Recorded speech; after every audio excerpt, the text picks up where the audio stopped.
Bismillah, kepada yang terhormat tim penilai dan panitia sertifikasi dosen 2026. Assalamualaikum warahmatullahi wabarakatuh. Salam sejahtera bagi kita semua.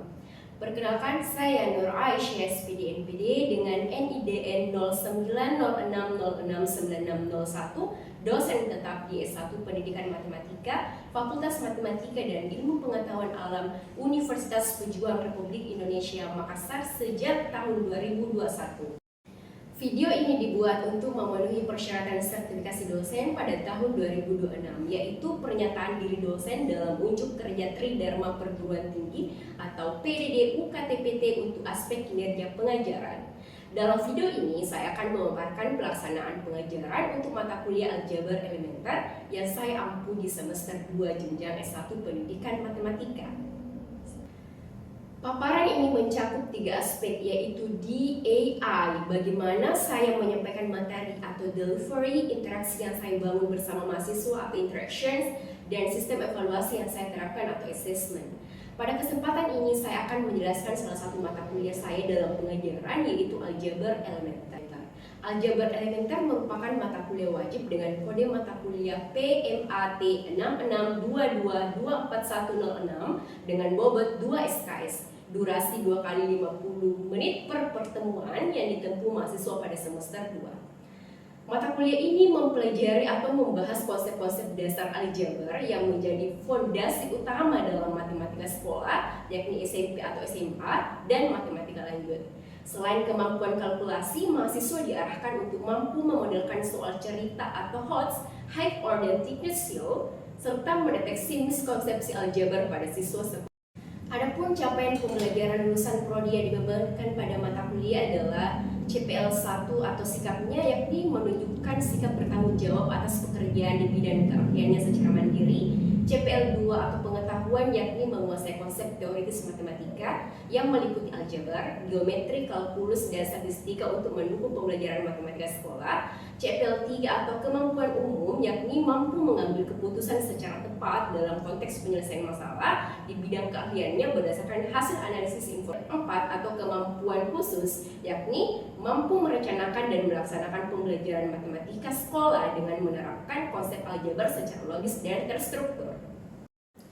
Adapun capaian pembelajaran mata kuliah atau CPMK, yakni ada 3. CPMK 1, yakni mahasiswa mampu menguasai konsep dasar operasi aljabar, persamaan, pertidaksamaan, fungsi kuadrat, dan sistem persamaan linear. Untuk CPMK 2, mahasiswa mampu memodelkan dan menyelesaikan masalah kontekstual matematika sekolah menggunakan konsep aljabar elementer. Dan CPMK 3, mahasiswa mampu menganalisis dan mengidentifikasi miskonsepsi konsep aljabar yang sering terjadi pada siswa di tingkat sekolah menengah. Mata kuliah ini terbagi dalam 16 pertemuan perkuliahan, termasuk 1 pertemuan ujian tengah semester atau UTS dan juga UAS. Materi saya susun secara sistematis mulai dari pertemuan pertama hingga pertemuan ke-16. Adapun metode pembelajaran utama yang saya terapkan adalah ceramah, diskusi kelompok, tanya jawab, pembelajaran berbasis kasus atau case method, presentasi tugas, latihan terbimbing, kuis kuliah interaktif, dan drill soal, problem based learning, praktik mandiri, dan media GeoGebra. Oke, jadi metode ceramah ini adalah penyampaian materi secara lisan oleh dosen kepada mahasiswa untuk menjelaskan konsep dasar secara cepat dan efisien. Metode diskusi dalam kelompok pasti sifatnya adalah mengarahkan peserta berinteraksi memecahkan masalah bersama yang dapat membangun pemahaman yang lebih dalam melalui penalaran, meningkatkan keterlibatan dan menumbuhkan sikap sosial antar anggota kelompok. Untuk metode latihan terstruktur atau structure practice adalah teknik pembelajaran yang sangat sistematis, bertahap, gunanya adalah membangun performa yang benar serta mencegah terbentuknya kebiasaan yang salah. Untuk metode PBL atau problem based learning yang menggunakan masalah dunia nyata yang bersifat terbuka sebagai konteks awal adalah untuk memperoleh pengetahuan awal dan keterampilan memecahkan masalah. Untuk metode tanya jawab, itu tekniknya adalah pembelajarannya sebagai dosen itu memberikan serangkaian pertanyaan kepada peserta didik, mahasiswa, atau sebaliknya untuk merangsang pola pikir awal dengan hasil akhir dari pembelajaran. Untuk case methodnya adalah metode kasus. Itu pendekatan pembelajarannya itu berpusat pada siswa, di mana mereka dihadapkan pada skenario kasus nyata yang kompleks, ambigu, dan tanpa jawaban tunggal yang mutlak.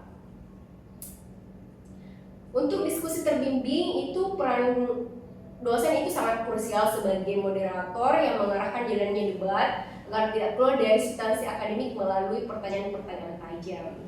Untuk presentasi tugas itu diarahkan siswa atau kelompok itu memaparkan hasil kerja atau proyek mereka di depan kelas. Metode kuliah interaktif itu modifikasinya adalah metode ceramah tradisional yang menyisipkan aktivitas partisipatif singkat di sela-sela pemaparan pengajar. Kalau metode drill soal itu latihan siap atau pengulangan. Itu cara memberikan latihan soal secara berulang-ulang dan sistematis untuk menanamkan kebiasaan, meningkatkan kecepatan, dan mencapai tingkat kemahiran otomatis. Untuk metode latihan mandiri sendiri, itu tahapan pembelajarannya adalah mahasiswa itu diberikan tugas untuk menyelesaikan soal atau mempraktikkan keterampilan secara sendirian tanpa bantuan langsung dari dosen.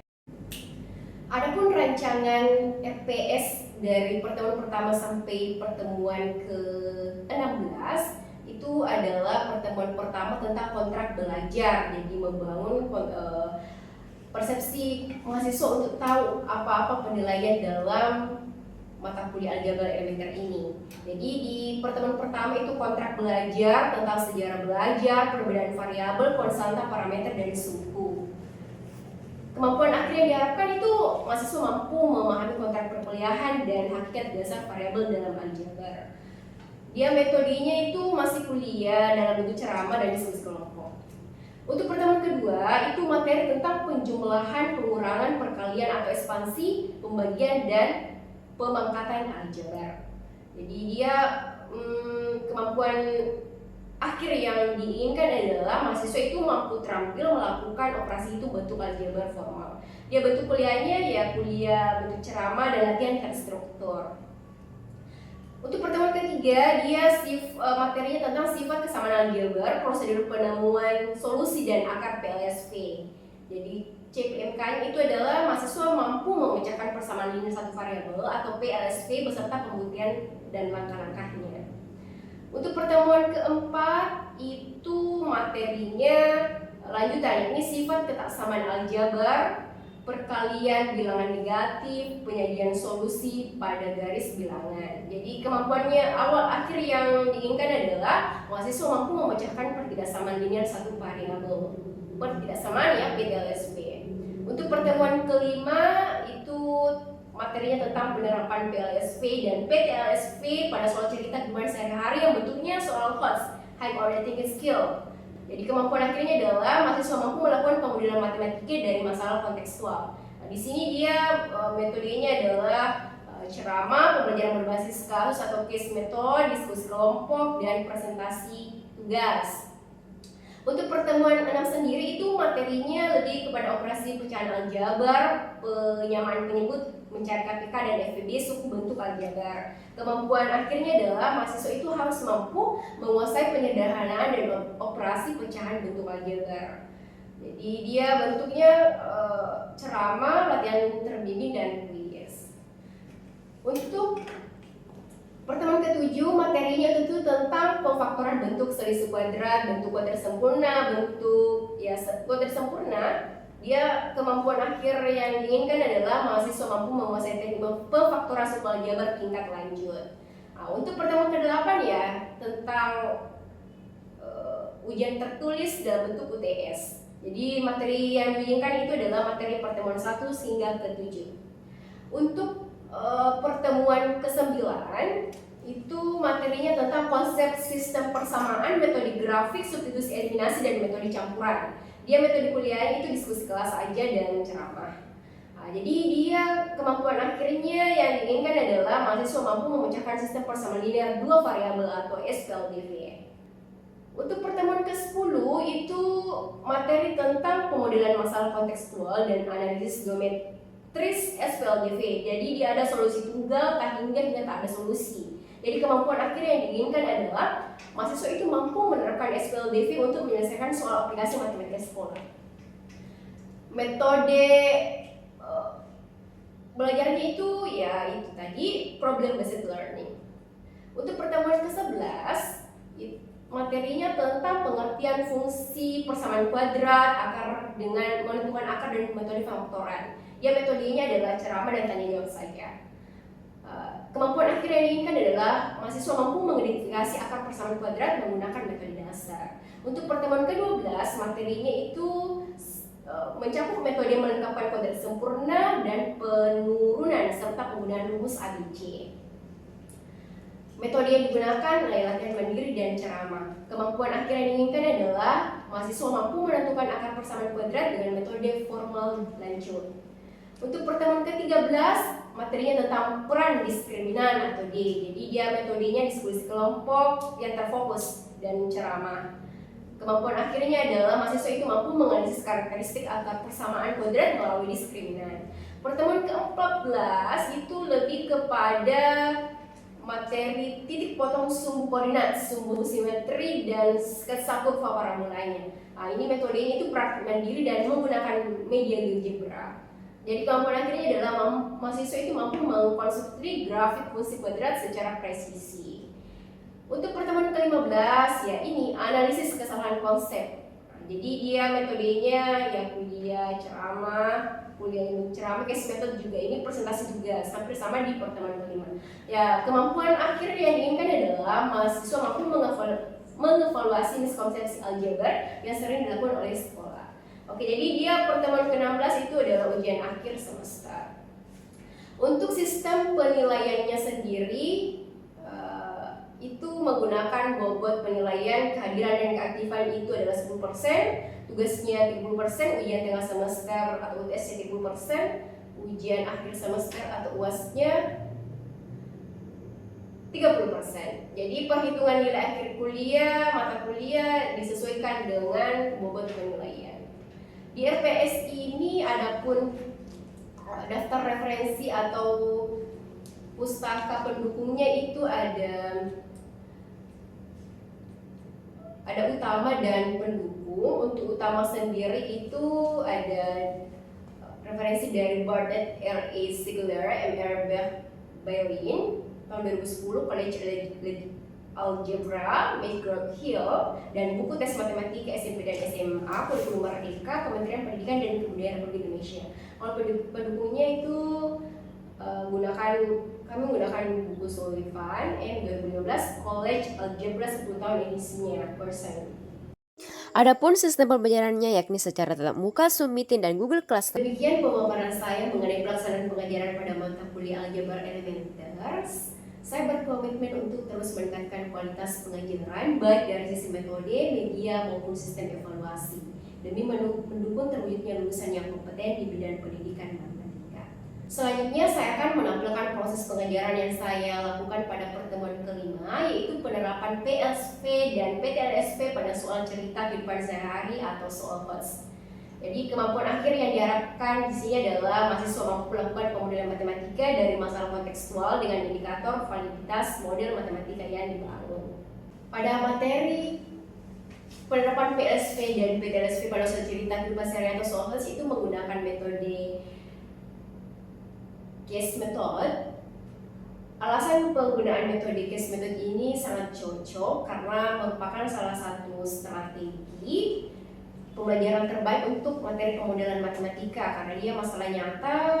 Jadi kedua konsep ini memiliki esensi yang sama, jadi memecahkan masalah konkret di dunia nyata. Jadi dalam matematika konvensional ini mahasiswa seringkali langsung diberikan rumus abstrak, sebaliknya jadi kombinasi case method dan pemodelan matematika memiliki proses tersebut. Jadi siswa berangkat dari kekacauan masalah nyata lalu mengaturnya ke dalam struktur matematika. Adapun media yang digunakan adalah laptop, LCD proyektor, dan alat perlengkapan LKM. Selamat menyaksikan, terima kasih.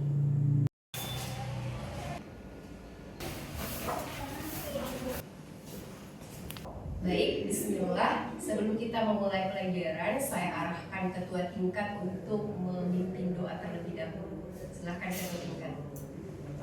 Kita memulai pelajaran, mari kita bersama-sama berdoa menurut kepercayaan dan keyakinan kita masing-masing. Berdoa.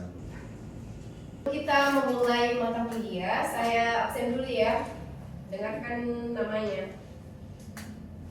Denny, Ada. Putri Wafira. Izin. Baik, bismillah. Assalamualaikum warahmatullahi wabarakatuh. Waalaikumsalam warahmatullahi wabarakatuh. Bagaimana kabarnya semua? Alhamdulillah baik. Ya, Masya Allah, hari ini adalah pertemuan kelima. Tidak terasa banget ya. Di pertemuan kelima ini kita akan membahas tentang penerapan PLSP dan PTLSP pada soal cerita kehidupan sehari-hari dalam bentuk soal HOTS. Ada yang tahu arti dan kepanjangan dari HOTS itu sendiri? Oke. Hanya apa? High O order T thinking skill. Berarti dia tingkat soalnya analisis tinggi ya. Materi kita itu adalah penerapan PLSP dan PTLSP pada soal cerita kehidupan sehari-hari atau soal HOTS. Untuk lebih lanjutnya bisa kita lihat di modul. Silakan lihat modulnya. Oke, jadi di modul yang Anda punya yang sudah bisa sebelumnya, jadi di modul itu tentang materi ini itu tujuannya adalah melatih kemampuan mengubah masalah nyata di sekitar kita. Jadi masalah apapun itu, ekonomi, industri, kesehatan menjadi bahasa matematika. Nah, itu seninya untuk mata kuliah untuk pertemuan ini. Suatu masalah kita modelkan menjadi matematika. Nah, jadi setelah mempelajari modul ini, kita diharapkan untuk bisa menyusun fungsinya, persamaan atau pertidaksamaan matematika dari sebuah cerita kontekstual secara logis. Oke, jadi secara lebih detail, siklus model matematikanya seperti ini. Oke, jadi dia masalah nyata dalam kehidupan sehari-hari. Kita identifikasi, terus dari identifikasi itu kita dapatkan data dan variabel, terus dari data dan variabel itu kita formulasikan membentuk model matematika. Dari model matematika itu kita selesaikanlah dengan menggunakan rumus-rumus yang sesuai dengan topik materi kita. Oke, jadi ini alurnya identifikasi, yakni cari tahu apa dulu yang dicari atau variabelnya dan apa batasan ketersediaan bahan atau dananya sesuai dengan konteks ceritanya. Yang kedua, formulasikan, ubah kalimat cerita menjadi simbol matematika. Bisa pakai gunakan huruf X, Y, tambah, kurang dari, sama dengan, lebih dari, sama dengan. Jadi syaratnya ini mahasiswa sudah harus tahu arti dari tanda kurang dari, sama dengan, pertidaksamaan. Oke, yang keempat, ya kita interpretasi, kembalikan jawaban angka tersebut ke konteks cerita semula. Nah, jadi dia awalnya seperti ini, masalah nyata, kembali lagi ke solusi nyatanya. Di bagian pertengahan itu ada manipulasi atau pembuatan formulasi. Dari pembuatan formulasi itu kita ramu sehingga membentuk suatu bentuk formula. Ya, dari formula itu kita interpretasikan lagi dalam konteks solusinya. Kunci atau main idea dari materi ini ya yang saya sebutkan tadi, bahwa kita harus tahu dulu tanda persamaan, pertidaksamaan, dan lebih dari sama dengannya. Ya seperti di modul yang kita lihat, beta kata kunci kontekstualnya. Jadi kita harus tahu arti dari sama dengan, kurang dari sama dengan, dan lebih dari sama dengan. Sama dengan berarti dia kalimatnya lebih kepada tepat, sama dengan, atau membutuhkan. Jadi nanti kalau ada soal cerita yang ada unsur-unsur kata tepat, sama dengan, membutuhkan, berarti nanti formulasinya kita ambil notasi sama dengan. Kalau dia kurang dari sama dengan, berarti dia kata kunci dalam soal ceritanya adalah paling banyak, maksimum, tidak, atau tidak lebih dari. Nah, begitupun sebaliknya, kalau dia lebih dari, ciri khas dari kata kuncinya adalah paling sedikit, minimum, atau tidak. Aku bentuk soal ceritanya ya seperti ini. Jadi misalkan masalah yang pertama adalah alokasi modal toko sepatu kan, itu lebih kepada program linear sih sebenarnya. Jadi yang pertama yang masih ingat cara formulasinya, yang pertama adalah kita menentukan variabel dulu ya. Kira-kira variabel apa yang tadi yang masih tersirat? Kita pakai variabel apa misalkan? Ya Eka, bisa? X atau Y. Ya, jadi kalau misalnya ya biasanya sih variabel X, Y, A atau B terserah. Intinya dia variabel atau huruf. Jadi seperti ini, seorang pedagang memiliki modal 4.000 dan kiosnya hanya mampu menampung maksimal. Oke, maksimal berarti dia tandanya bagaimana tuh? Maksimal berarti lebih dari atau sama dengannya 50 pasang sepatu, harga beli sepatu jenis A adalah 100.000 per pasang, sepatu jenis B adalah 50.000 per pasang. Bagaimanakah model matematikanya? Nah, jadi di sini ada yang masih ingat di materi ini dia dari awalnya adalah masalah nyata, terus di akhirnya adalah ya apa deh ini? Penyelesaian nyata. Solusi nyata ya. Jadi dari masalah menjadi solusi. Di tengah-tengahnya itu baru ada formulasi atau pemodelan matematika. Kasus 7 yaitu alokasi jam kerja laboratorium. Oke, jadi ya sudah terdeteksi sih, saya sudah tampilkan bahwa dia termasuk kategori PLSP. Ada yang tahu lagi PLSP tadi? Materinya siapa? Eka. Apa itu PLSP? Persamaan linear satu variabel. Oke, kita ke next materinya yaitu PTLSP. Oke, ada yang tahu PTLSP yang tadi saya sudah jelaskan? Saya mau dengar feedback dari kita. Apalagi PTLSP? Ada yang tahu? Ya. Ketidaksamaan linear satu variabel. Ciri khas tandanya bagaimana? Yang ada tanda apa? Yang kurang dari sama dengan dan lebih dari sama dengan. Jadi bisa kita cek yang beda dari PTLSP dengan PLSP itu adalah di bagian analisis. Jadi tadi sudah dijelaskan kan di kemampuan akhir yang harus dicapai oleh mahasiswa di pertemuan ini, yaitu adalah analisis pedagogisnya. Menguji pemahaman Anda apakah sudah Masya Allah banget pemahamannya setelah dijelaskan. Tibalah waktunya untuk kita diskusi kelompok. Dari diskusi kelompok itu tujuan akhirnya adalah presentasi, ada feedback di situ, dan apa ya?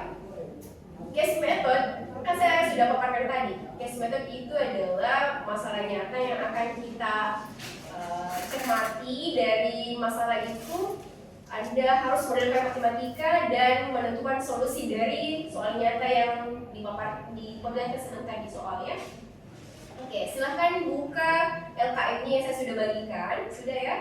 Oke, jadi instruksi pengerjaannya adalah LKM atau lembar kerja mahasiswa yang sudah di-share tadi, Anda kerjakan bersama dengan teman sebangkunya.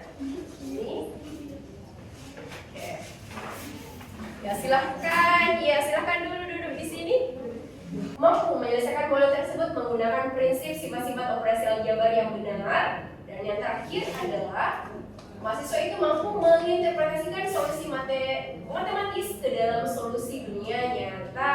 Jadi ada dua kasus di sini ya. Anda sudah tidak apa ya? Sudah sangat jelas di kasus ini, kasus 1 dan kasus 2 itu bagian mana yang PLSP, yang mana PTLSP. Oke. Jadi rubrik penilaiannya itu ada 2%. Jadi masing-masing bobot itu nanti kita tentukan. Jadi untuk menentukan nilai akhirnya dari bobot itu ada di bagian ini, bagian akhir.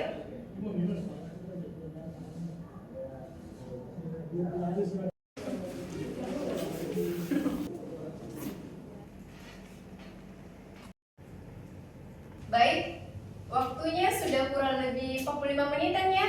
Oke, jadi silakan stop dulu karena 3 kelompok ya. Jadi silakan masing-masing kelompok untuk menempel di papan tulis. Setelah itu setiap kelompok akan mengecek jawaban atau item dari pernyataan solusi. Pedoman penilaiannya di sini ya. Silakan cek. Jadi kelompok pertama silakan cek punyanya kelompok 2.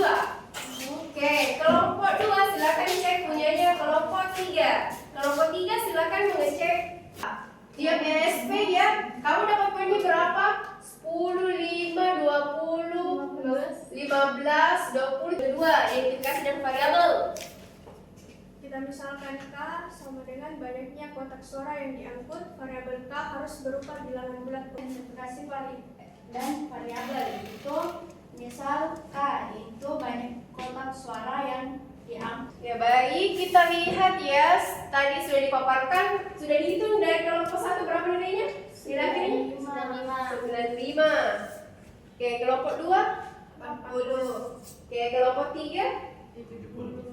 Oke, baik juga ya penilaian dari setiap kelompok.